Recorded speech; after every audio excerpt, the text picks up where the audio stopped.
All right, welcome everyone. Great to have everybody here. So today we're going to talk about employee wellness. We all find ourselves in a very different year with the pandemic. It's been going on for almost a year now. We have some hope with President Biden talking about the vaccines coming out and half of the population vaccinated by middle of next quarter.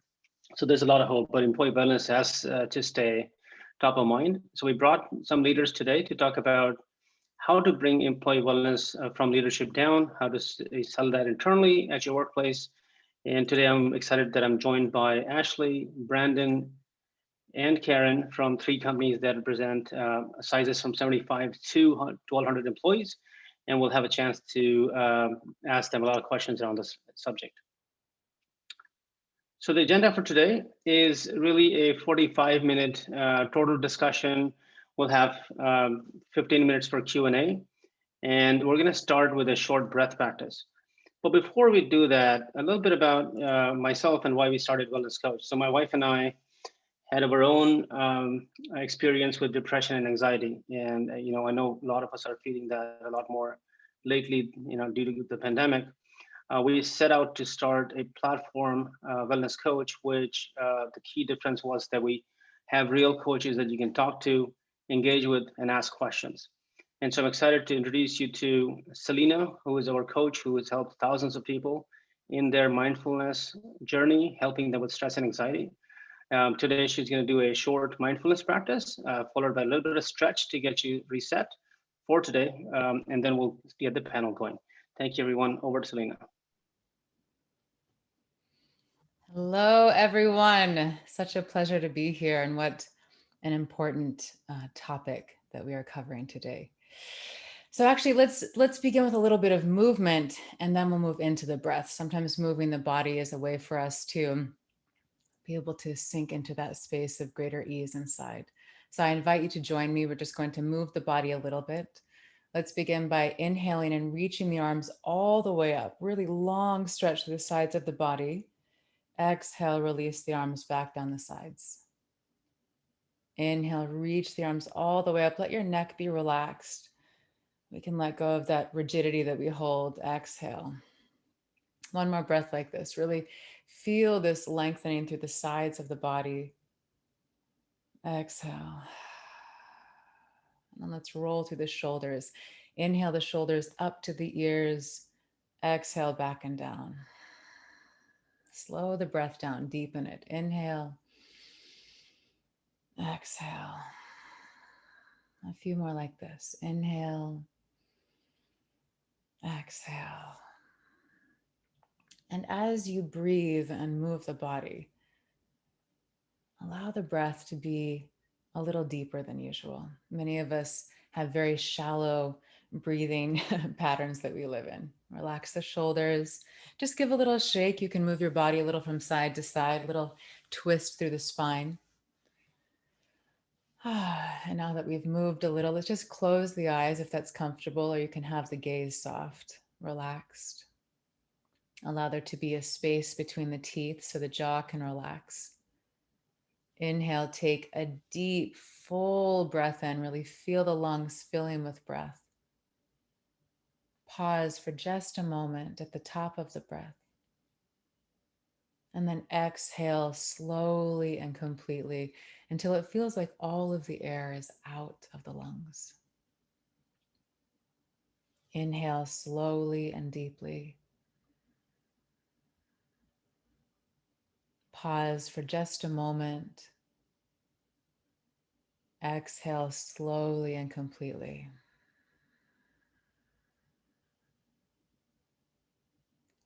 Inhale slowly. We're activating that more relaxed part of the nervous system as we breathe deeply. Pause at the top. Exhale slowly and completely. One more complete breath like this. Inhale. Hold. Exhale. And then just breathe naturally. Feel the shoulders relax. Feel the hips becoming a little heavier.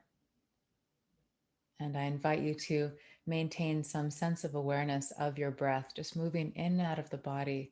And if you find that it becomes shallow or that you're maybe unconsciously holding the breath, engage this fullness of breath and slow it down to start to bring that sense of ease enlivened from within.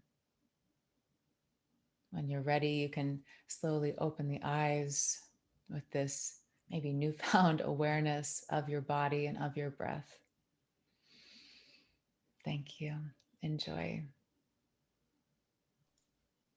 Thank you, Selena. I remember 3 years ago when I would close my eyes, I would have so many negative thoughts, be filled with the to-do list of what I have to do, what I had done.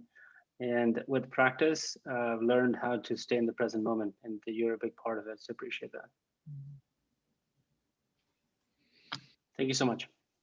Thank you. All right. Let's get the panel going. A couple of housekeeping items. If the panel wants to turn the cameras on.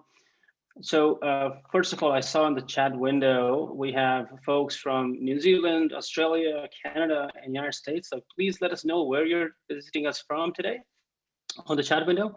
And then on the Q&A box, you can post questions for our panel today, and we'll be ranking them and organizing them and answering them at the end of the panel. Excellent. How's everyone feeling about the short practice we just did? Outstanding. Awesome. I love the little stretch and mindfulness, so you kind of wake up that we have a panel to do. Yes, Ashley. the deep breathing as well was really helpful. Excellent. So let's just get the introductions going. Let's start, since Ashley, you're on, let's start with you, and then Brandon and Karen. Love to hear a bit of your background and one wellness habit that you have that you like to share. Yeah, absolutely. So I'm Ashley Mitrofanov. I've spent around the last 10 years in the people or HR field. I really got into this work because I wanted to, positively impact the experiences that people are having at work. So if you think about it, we spend the majority of our time working. And for me, it's really fulfilling to be able to help build cultures that are really people-centered and create programs and benefits that support people as individuals, not just as employees, right? And so health and wellness, it's really something I'm passionate about. And obviously that's been particularly at the forefront for many of us in light of COVID, and then also the social and political unrest that we've been seeing and experiencing. So I'm really excited that we're having this conversation. I think it's quite timely. In terms of my favorite self-care strategy, I would have to say that it really is to focus on what centers you and incorporate that into your day. So whether that's having some alone time, meditating, doing some cardio, even just reading a book, whatever it is, just making it a priority to, pour into yourself on a daily basis.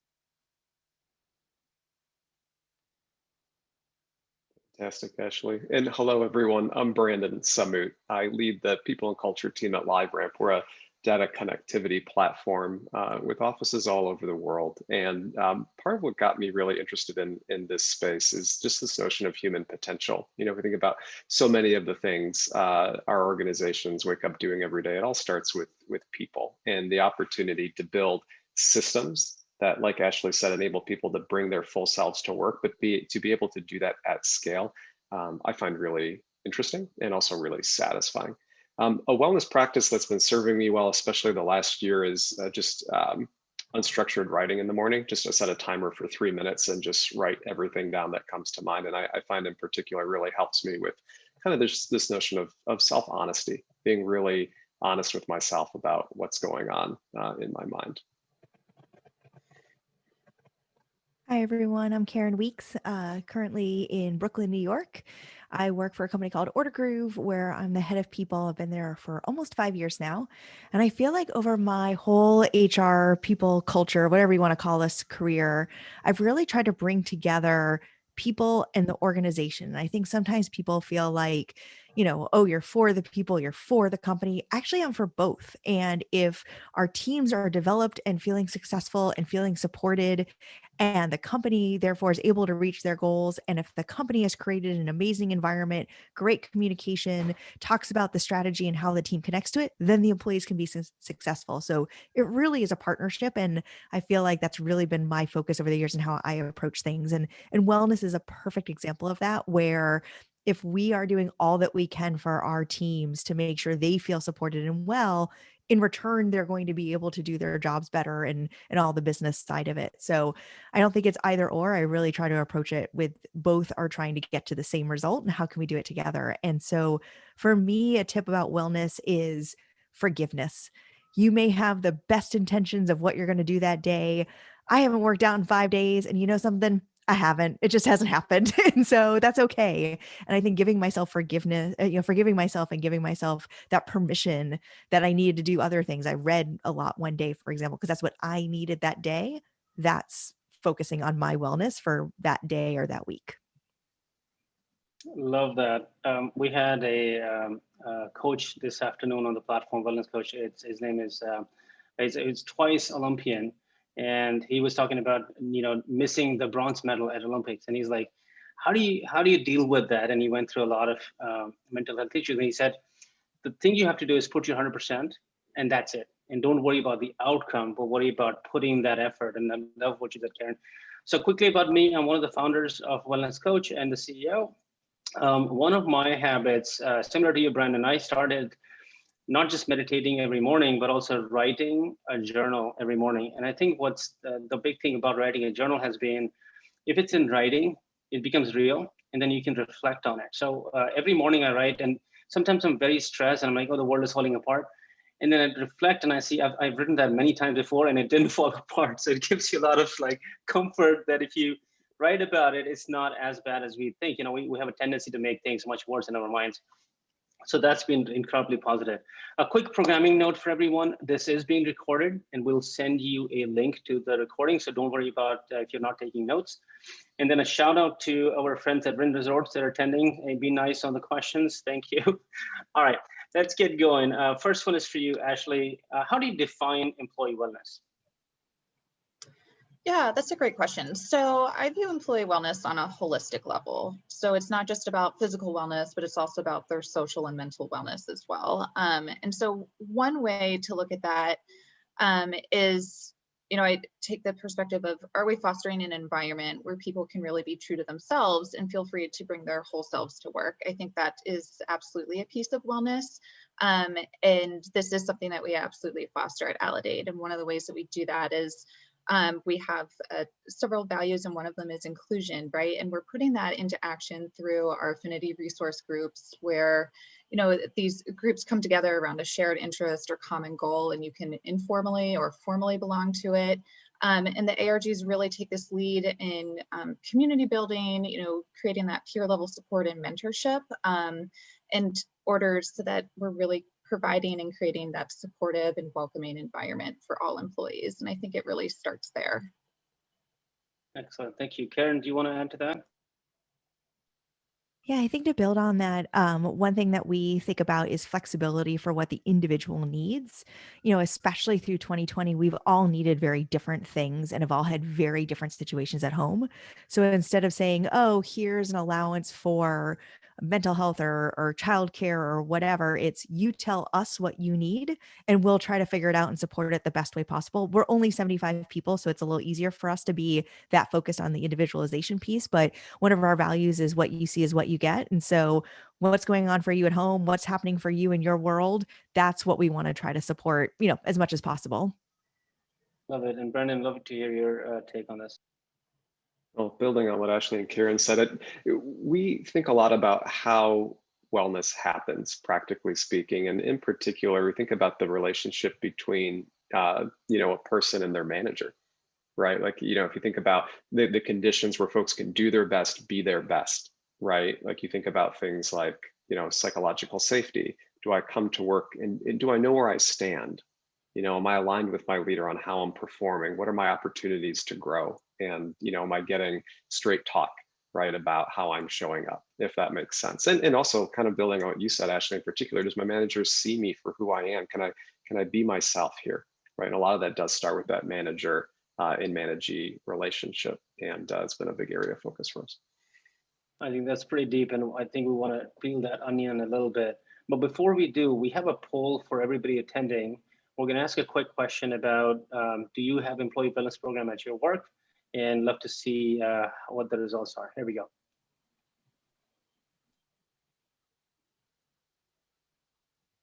I love these live polls. We'll give it a few seconds.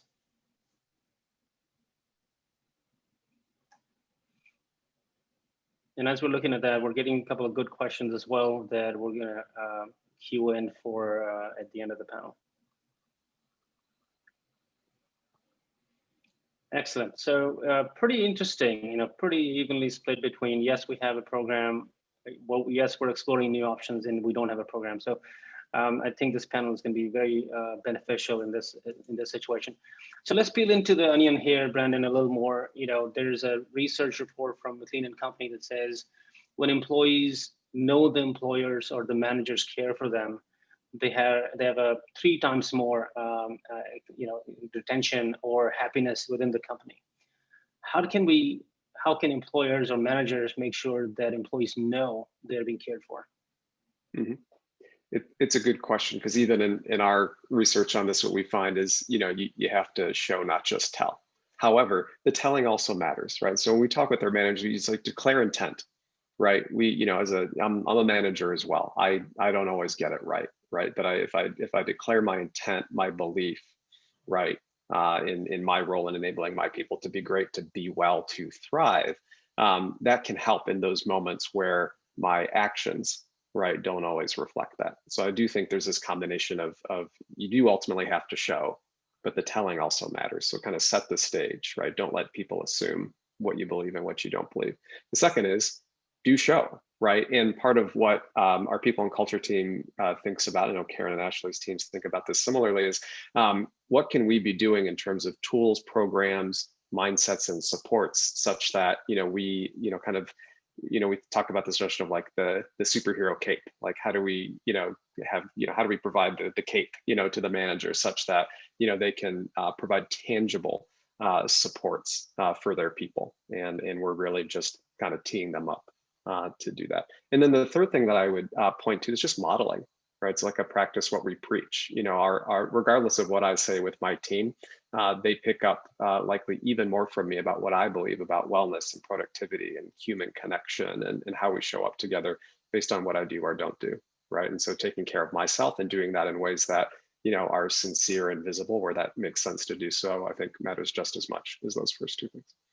So I love it. Show it and tell it. And I think telling is probably even more important now in the remote world. Like, just to add on to that, Brandon, how do you take this same strategy and apply it to remote work?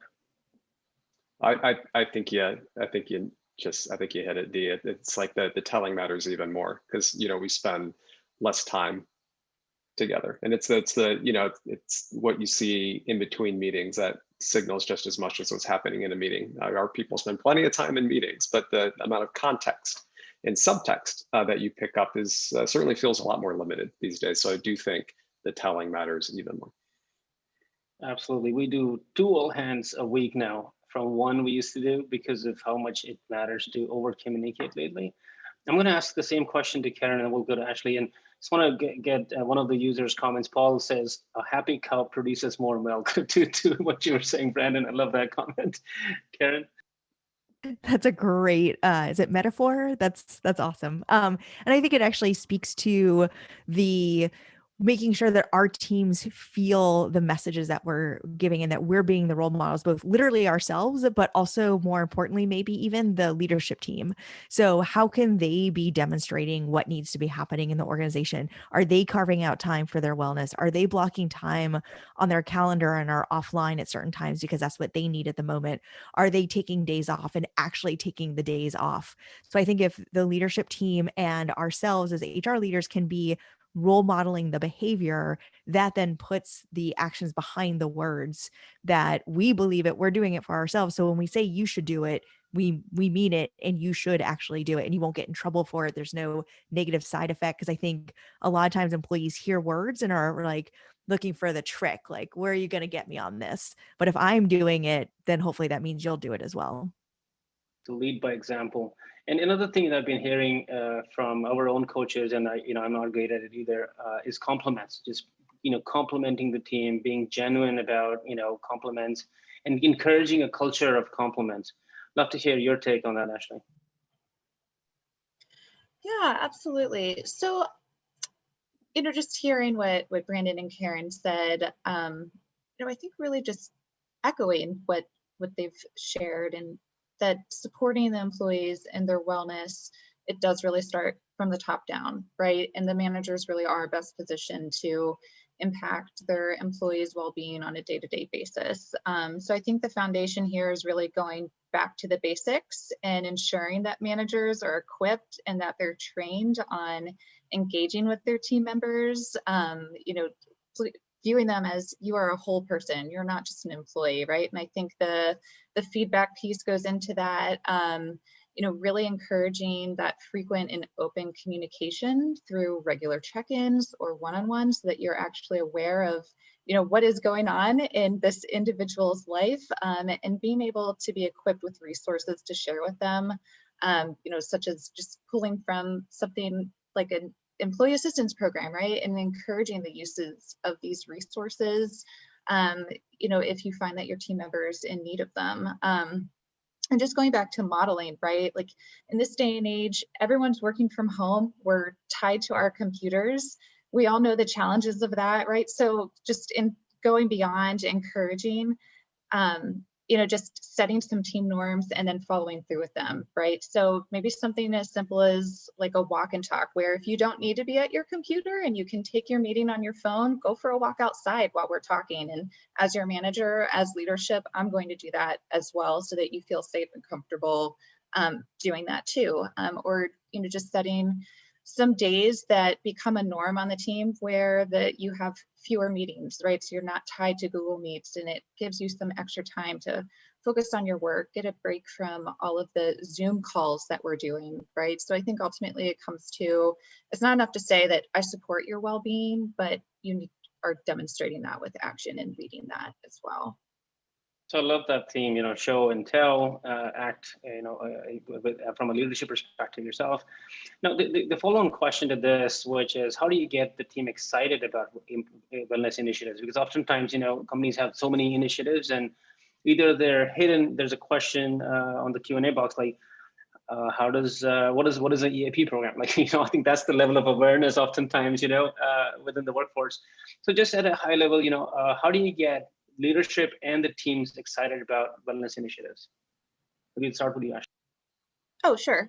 Yeah, I think that's a really great question. So I think here at Aledade, because we are a healthcare company, we're very fortunate in that our leaders do recognize the importance of wellness and are naturally kind of invested in them and excited about employee wellness.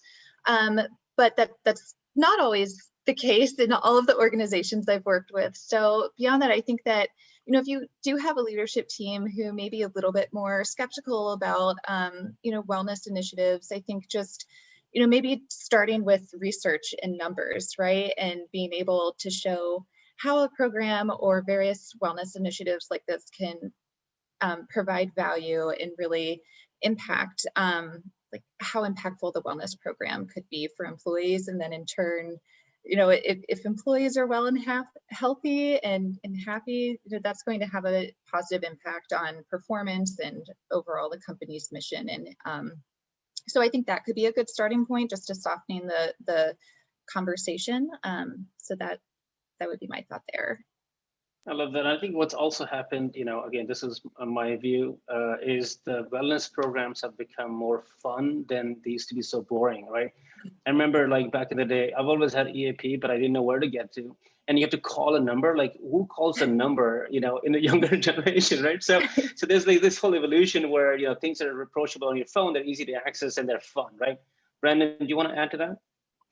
Well, between what you said and what Ashley said, you're making me think about there are elements of like messaging, like marketing, right? Like how you talk about it with employees, and are you, for example, LiveRamp is a software business, right? And so we know that we have a huge segment of our workforce that's really attracted to like the research behind things, the quantitative impact, of programs and what have you. We also know, thinking just like the context in which folks are operating in, that there are a lot of extra pressures and stressors these days, and so there's kind of this natural kind of impetus, where folks who may have passed over things before kind of understanding their own need, for some of these opportunities. And then, Dee, what you made me think about is the product side of it too. And I agree with you. Like there is an absolute renaissance taking place on everything related to talent, including the wellness piece. And so both the dynamism of the programs and offering themselves, as well as like the format, right, and have the degree of access, right, or just the amplification of a lot of these things, I think also reduces a bunch of the traditional friction. If you think in the financial sector, I'm taking a big segue here. Getting a trading account and then investing was such a big chore. Now Robinhood made it so simple that every kid is on Robinhood investing, right? If you make it easy and fun, people get to use it. I think that's one thing that a lot of these things, a lot of wellness programs are missing. Karen, did you want to add anything to that? Yeah, I think the other thing I'd add too is when it comes from the team, if it's an HR thing, then it feels like an HR thing. A lot of the wellness initiatives that we've tried either are led by the team, like we have a yoga session that's led by someone on the team, or it's ideas that have come directly from folks through culture surveys or just one-on-ones that we've had. And while we may not call out that person specific, we'll say, this was an idea that came from someone on the team. We're going to try this. Let us know if it works. And if not, we'll try something else. But that way it doesn't feel like we're pushing it on them. They're part of coming up with it. And then when the leadership team sees that, or when they hear from candidates direct questions around what is your company doing for the wellness of your employees, the leadership team like clues in a little bit more. Because again, it's not an HR thing that I'm pushing. It's coming up organically from the team. Yeah, I think that's critical. Having a wellness committee, having it homegrown and then push to HR, not top down. I love that. I'm going to ask a question that is asked by one of the audience members here, Amanda, and I'm going to direct it to you, Karen. Questions were later, but why not? Let's mix it up. Who cares?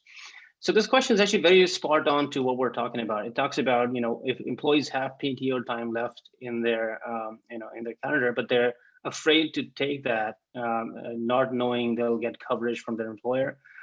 What is the strategy to encourage leadership, for the employees to be able to take their PTO? Well, and to make it even more complicated, someone like us, we have a flexible PTO. So it's not even like you're running out, like you're trying to use up hours, because we don't even track hours or earn hours. It's when you need it. So that makes it even harder for folks to take advantage of it. So we did a couple of things in 2020 because we were hearing this a lot.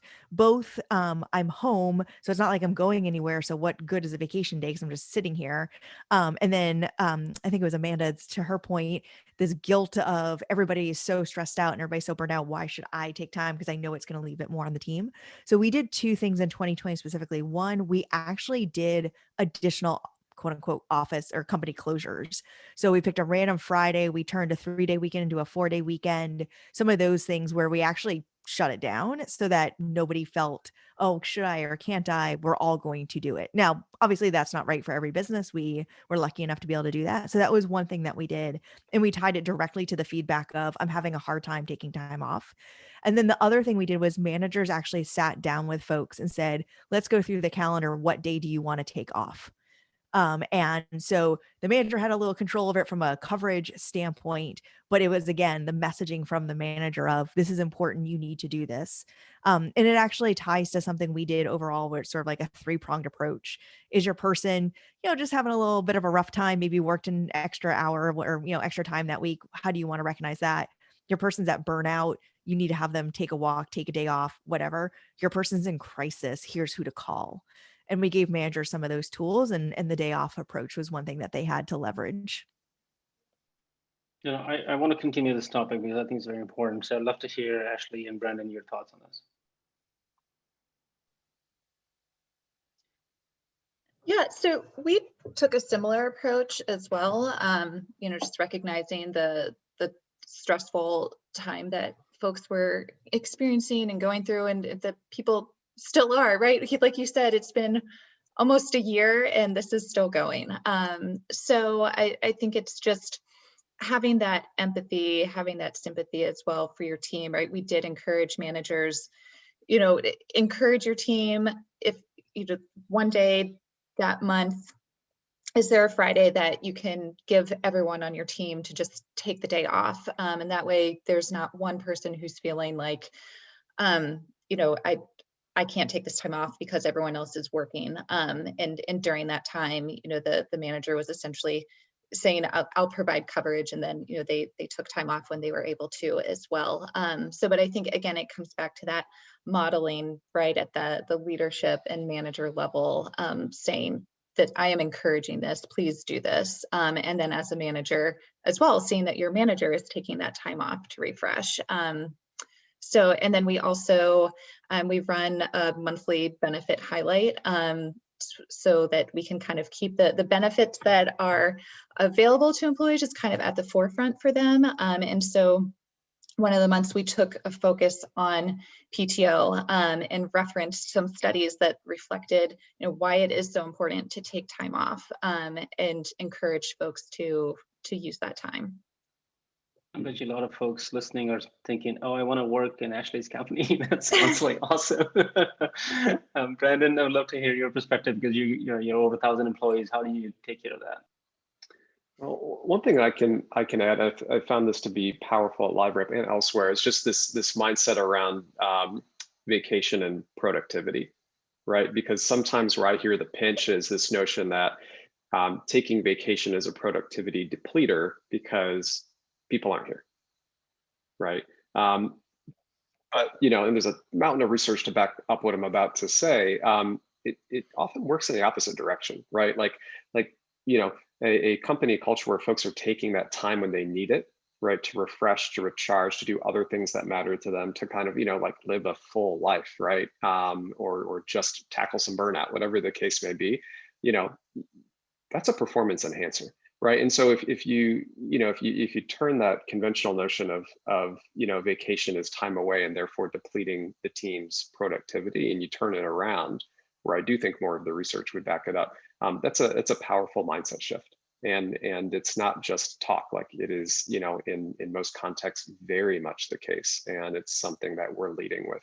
And it's easier said than done, because sometimes folks have, deeply ingrained kind of stressors or fears about how the company thinks about vacation. And so in making that mindset pivot, I would just underscore all the things that Karen and Ashley said around, leaders modeling what they want to be true, demonstrating the link through, quantitatively and through research, and then just, continuing the drumbeat, right? That time away can be a driver of performance, not a depleter of it. And I would say to the audience, Google the research. If you can't find it, send an email to us, info@wellnesscoach.live, and we will get you all the research needed that you need to share with your managers. Let's switch to something that we're already touched on a little bit from a wellness perspective, but it's, I would say, the elephant in the room, mental health crisis that we're all going through. The latest data shows that 75% of the population feels lonely, 67% feel heightened stress and anxiety. So let's start with you, Ashley. What are you guys doing about mental health for your team? What's worked, what hasn't worked? I'd love to hear from all of you guys. Yeah, I think that this is really such an important topic to talk about. So one of the ways that we are addressing this is we're talking about it. So we have had just frequent, open and candid conversations about, the public health, the social, the political challenges that we're all facing and that we're all being impacted by right now. And we're doing this on an all staff level. So every week we hold an all staff or an all hands meeting to kick off the week on Mondays. And we've had regular, what we call fireside chats with our CEO on these really just pressing and difficult issues to talk about. And there have been very real conversations. There's been a lot of vulnerability and transparency around this difficult season. But there's also undertone to that, the encouragement as well. So I think just having that level of vulnerability and transparency really goes a long way in helping our team members to feel supported. And just beyond that, some practical things that we've done, is implementing various, like twice a month, having meeting light days, again, to have folks be able to take the opportunity to take some breaks from having so many meetings, whether it's Zoom or it's Google Meets. We encourage those walk and talks with managers to get people up and outside and into the fresh air and moving. And we've provided resources to just offer guidance with just on coping with stress and anxiety, specifically around COVID and the political and social climate. And going back to the PTO, just really stressing and encouraging people to take that time off to refresh and recharge. There's so many more ways that we're addressing this, but I definitely want to give Brandon and Karen the opportunity to weigh in here as well. And I would love to hear from you, Brandon. I think if you could add to that, there's a question from someone, Tyler, saying, hey, I'm finding it difficult to do that in a remote setting. So if you could add the remote part to the answer. Yeah, absolutely. We have been thinking a lot about, kind of auditing all of our different supports. A lot of the things that Ashley mentioned, it could be the way that we get together as a team or as a company, the practical, whether it's, digital therapy, platforms and tools, because all of that, tuned in such a way that it is truly accessible for not only a global company, but a company that, 90% of which is working from home and has been for the better part of a year. And we've identified a couple spots, where we actually have, updated offerings to be more accessible, right? And I think, the interesting thing, I suppose, amidst all the challenge, a silver lining that we're already starting to see emerge is that some of the things that we've learned, some of which have been hard truths, right? Things that we needed to update, retune, or reconsider. The things we've done in light of that, I think are going to serve us well long after, a lot of folks return to the office. It's been really interesting in that sense. And so it's kind of two sides of a coin, and it probably get to the last point I wanted to make on this topic is this notion that, bad news should travel faster than good news. This is a credo, a kind of a LiveRamp saying from the early days when we were a tiny little company 10 years ago.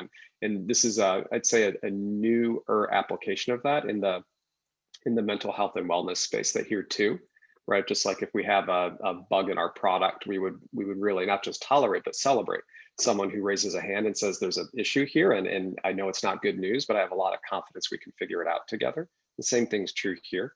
And also just acknowledging the reality that in some cases folks will feel comfortable sharing that tough news or tough reality with their immediate manager or teammates, but in other cases they do need a forum outside of their immediate team to do that, and then making sure that we have that pressure valve in place.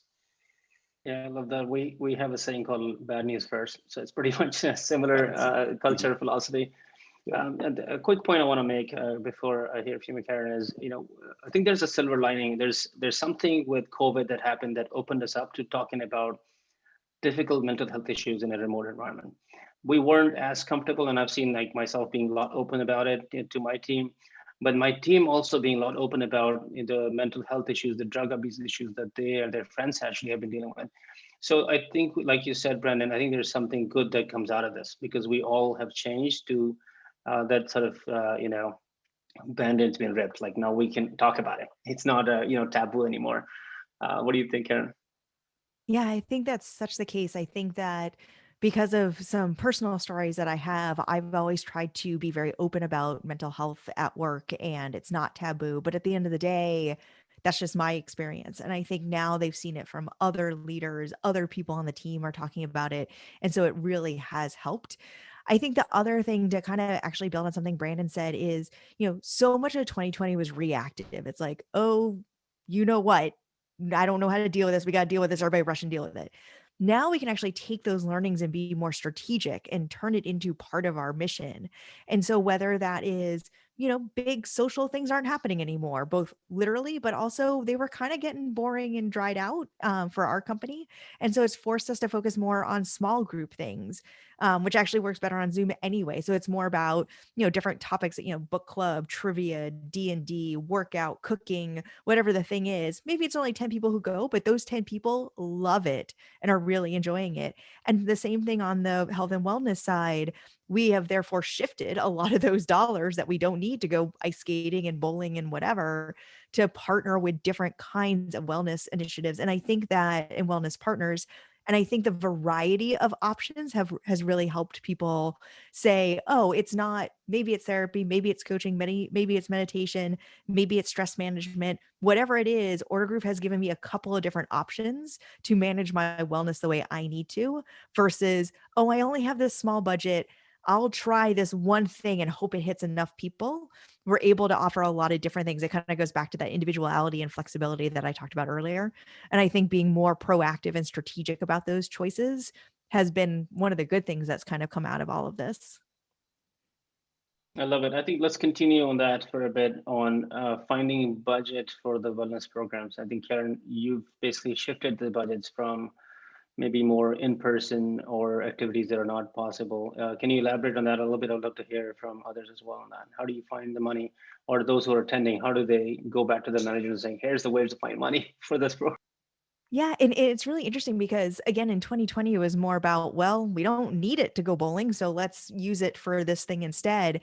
But because we saw much more value in that as we went into 2021 budgeting, we were more specific about, okay, we need to invest more in wellness, in trainings, in D&I, some of those places, because the social pieces are, okay, maybe you want to get reimbursed for the stuff for the cooking class, but that's, $50, not our normal pieces. So, and again, we were hearing the feedback and seeing the direct impact. I know someone asked about like participation.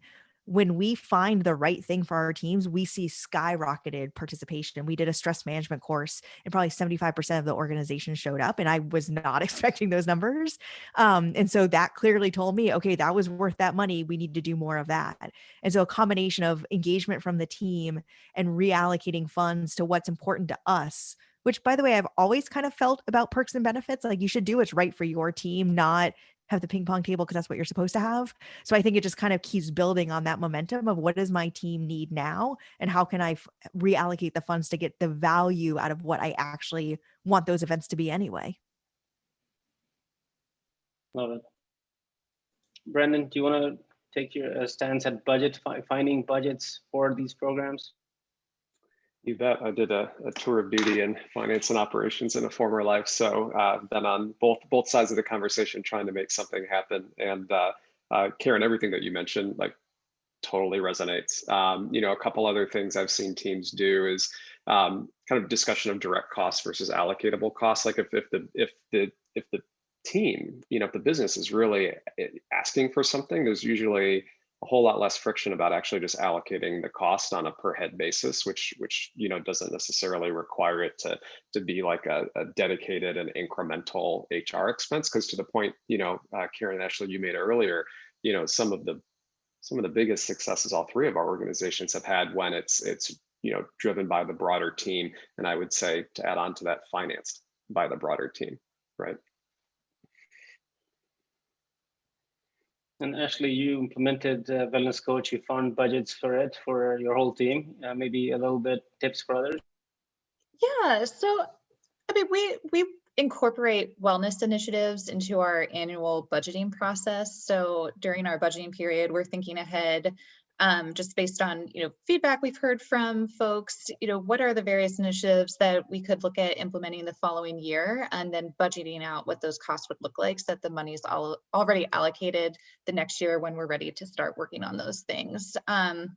I mean, just some other ideas, if there truly isn't the budget there, and there aren't the financial resources, there are a lot of ways to have free wellness resources that you can incorporate into a wellness program. So, for example, like the Employee Assistance Program or the EAP, a lot of times that can be a great resource, and that's something that we've relied on several times, is just calling out specific wellness resources that are already available through the EAP, and encouraging, attendance of, specific wellness webinar or something along those lines. We also hosted casual mini wellness challenges where, it's for the month a push-up challenge, and you can all come together, even over Zoom once a week and do your push-ups together or something like that. So it's just a way to be able to incorporate wellness and build community around wellness, and it's at a very low cost way.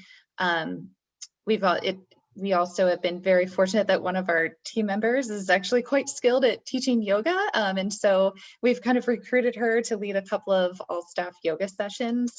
So there are definitely ways I think that you can incorporate wellness into your organization at no or low cost ways. I love it. And a part of the question, maybe if anybody has, you can ask. So we're basically at the mark, 5:45 mark, at time flies. But just to add to that, if your company is less than 1,000 employees and those are typically fully insured, insurance companies are providing wellness funds for these initiatives as well. Half of our customers at Wellness Coach are funded through United Healthcare or Cigna. So you don't have to find budgets yourself. You can ask your brokers and help them work with insurance companies. Why? Because people aren't going to the hospitals or getting their regular dental checkups as they used to anymore. So there's definitely budget there. If you're fully insured, which is over 1,000 employees, like LiveRamp and Brandon, then you're more in the ROI land and showing the return on investment, which also I think is very relatively simple to do. So, we're kind of at time, but I want to ask one last question before we switch to the audience questions. How did you measure the wellness program, and how do you find it? What is a tip to say it's successful, and here's what we did to make it successful? Let's start with you, Ashley. Honestly, I think one of the most basic ways to look at that is participation and feedback, right? So we're looking at, for example, we just hosted a wellness challenge through the Wellness Coach app at the end of last year. And there was just incredible participation, much more, I think, than what is pretty standard to expect. So that to us said, this is a success, right? And then afterwards, we, asked people for their feedback. What did you think about it? Would you like to do this again? And there was a resounding, yes, we would like to do this again. So I think that's one of the easiest ways that you can measure the success is what was the participation like and gathering feedback after. It's. I just want to make a comment as an entrepreneur. When I started Wellness Coach, we were all wondering how are we going to measure success of the platform? And because I'm an engineer, I always thought of all these metrics like, length, duration, did they do this class or that class? Turns out it's very simple. Did they join? Did they participate or not? It comes down to basic stuff, and it's a very single number to measure. And Karen, you mentioned that already. When you try programs, it's pretty black and white. And people are very careful about their time and where they use their time, right? If they don't like a program, no matter how much you push, they're not going to participate, right? So I think that I personally also feel the same way like you guys do. I think that's a pretty good metric. Brendan, anything else you want to add there? Yeah, in addition to what Ashley shared, we ask our folks at least once a year to kind of stack rank our different programs and benefits. And, so there's almost on this relative basis, you can see the value that folks get out of programs. And it has been pretty insightful to see, how high on the list, some of our wellness related offerings end up being. Thank you, team. So I'm going to switch now to audience questions. Everyone, there's a Q&A box where you can ask questions. And I know some of you have been asking questions on the chat box as well. So, it's hard to catch the chat box because it's going up and down. But I'm going to just sort of go ahead and ask what I see here. And please, if you put it on the chat box, please put it on the Q&A box. That'd be easier for us. So first question is around, substance abuse. So I'm just going to sort of at a high level say, hey, have you seen increase in substance abuse across your workforce? Have you implemented something that has worked to help your staff? Maybe Brandon, let's start with you. You're the largest workforce here. You bet. Well, it's interesting. Even at 1,200 folks around the world, we haven't seen firsthand a market increase in things that are coming to our attention. But it's in some sense all the more reason why we think it's been so important to have a partner, like an outside partner that has a couple dozen kind of wellness specializations, including in substance abuse, in recovery.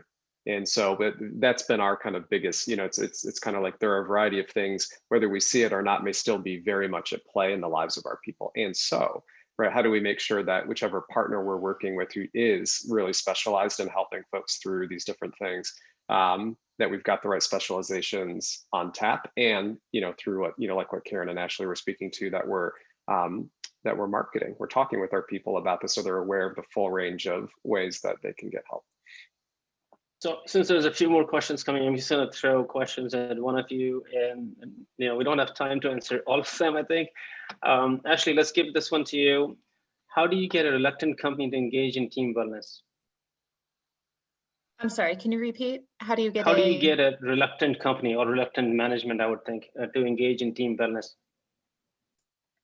Yeah, I think that's a great question. I think it goes back to, one thing is getting buy-in, right? So what can you do to gain the buy-in of, I think it starts at the senior leadership. I think one thing can be helpful to share employee feedback, saying, first you have to ask your employees, like, what are you looking for, right? What are some of the things that you're interested in seeing? And then hearing their responses, showcasing that, I think, to leadership, saying, this is something that our team has an appetite for, and then backing that up with data, right? So our team has an appetite for wellness. Here's the data to support why this is important. And I mean, I think a lot of times the data can really help speak for itself. Yeah, it's evidence. definitely.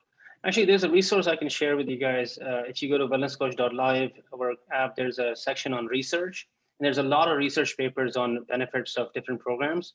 You can actually just download those research papers and share with your team, or you can reach out to us at info@wellnesscoach.live, and we're happy to work with your management. And the next one is actually, I'll give it to Karen. Karen, somebody says they would love to work for you. So that's one compliment. The question is, what does an employee assistance program entail? Yeah, it's a great question. Sometimes it depends on the organization or the partner that you use.